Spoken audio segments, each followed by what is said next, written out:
Gusto mo ba na ikaw lamang ang pagkakaisipin niya sa lahat ng oras? Lalong-lalo na kung nararamdaman mo na wala ka ng halaga sa kanya at ikaw ay baliwala na niya. Kaya kung gusto mo ay gawin itong ritual na ibabahagi ko sa inyo ngayon, nang sa ganon ikaw lamang ang pagkakaisipin niya sa lahat ng oras, kahit anong busy niya ay ikaw palagi ang uunahin niya at ikaw palagi ang first priority niya. Kaya gawin itong ritual na buo ang loob at tiwala mo dahil isa itong gabay para makatulong at mas lalong mapabuti ang relasyon ninyong dalawa ng partner mo. Gawin itong ritual sa kahit na anong araw o oras na gusto mo. Ito'y napakasimple lamang at napakadali lamang pong gawin at paniguradong napaka-epektibo basta dapat positibo ka sa mga ganitong pamamaraan.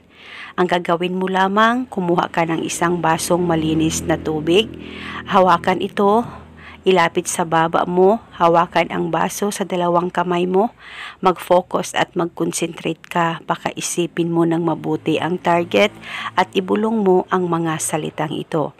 Pangalan at apelyido niya, sa kapangyarihan nitong tubig, ako lamang ang pakakaisipin mo sa lahat ng oras. Ibulong mo lamang ito ng 3 beses. Pwede ka rin magdagdag o mag-iba ng hiling kung gusto mo, wala pong problema. Depende po sa inyo kung anong gusto nyong hilingin para sa inyong dalawa ng partner mo. At pagkatapos, inumin mo na itong isang basong tubig at dapat ubusin niyo po ang pag-inom nito. At panigurado ngayon mismo matatamaan siya sa ritual na gagawin mo. At kinabukasan, pwede mong ulitin ang paggawa nitong ritual 1 beses sa isang araw, gawin mo ang ritual na ito. At depende po sa inyo kung hanggang kailan nyo po gustong gawin ang ritual na ito.